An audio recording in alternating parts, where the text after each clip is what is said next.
My decision to become a historian, I think, was largely motivated by my involvement in radical politics as an undergraduate. I was an undergraduate from 1969 to 1973 at a time when there was intense activism on almost all college campuses. And I myself was very deeply involved in the anti-war movement and other various forms of radical protest at the time. And I felt that history was the discipline that gave me the most insight into what was going on in the world, what had gone on, what might go on in the future. And that was sort of the reason I made the choice. My family wanted me to be pre-med and go to medical school, or and if not that, maybe law school or something, because they didn't really, at the time, appreciate history as a discipline that would be a career choice, let me say. And I wasn't really thinking about it as a career choice. I was thinking about it as a way to understand the world and to make sense of the world. And it's been kind of a nice dividend that it's also been a way to make a living. But that wasn't my reason for choosing it. My favorite professors as an undergraduate, I actually don't remember any teachers in high school that had a particular impact on me in terms of my history courses. But as an undergraduate, I was very influenced by two or three professors.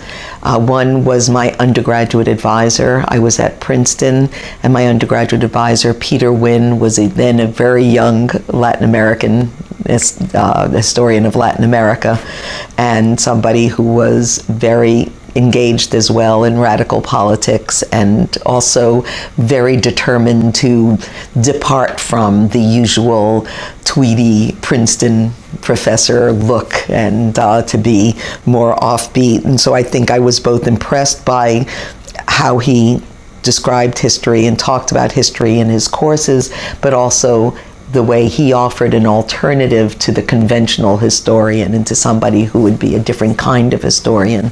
And then I was very influenced by a European historian named Arno Mayer, who was in the history department and whose work on modern European history, on the Russian Revolution and its impact on Western European diplomacy and transnational relations, and on revolution and counter-revolution.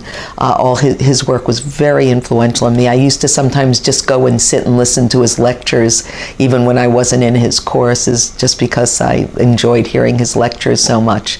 And then finally, she was then known as Anne Wood. She then changed to her maiden name and became Anne Douglas, who was actually in the English literature department, but she taught women's history, and that was the first course I took in women's history in my life, and that had a great deal of influence on me. In graduate school, the biggest influence on me by far was my advisor, Emília Viotti da Costa, who was a Brazilian, who was the most eminent Brazilian historian of her generation, had been ejected, forced to retire, basically, by the military, and left the University of São Paulo to come to Yale. And she was just a brilliant woman and somebody who was very opinionated and very willing to tell me whatever was wrong with my work. And then finally, another Latin American historian who was actually at Columbia but did a visiting 2-semester course at Yale, named Karen Spalding, who did colonial Latin American history and was one of the most thoughtful and interesting professors I ever had, and really learned a great deal from her.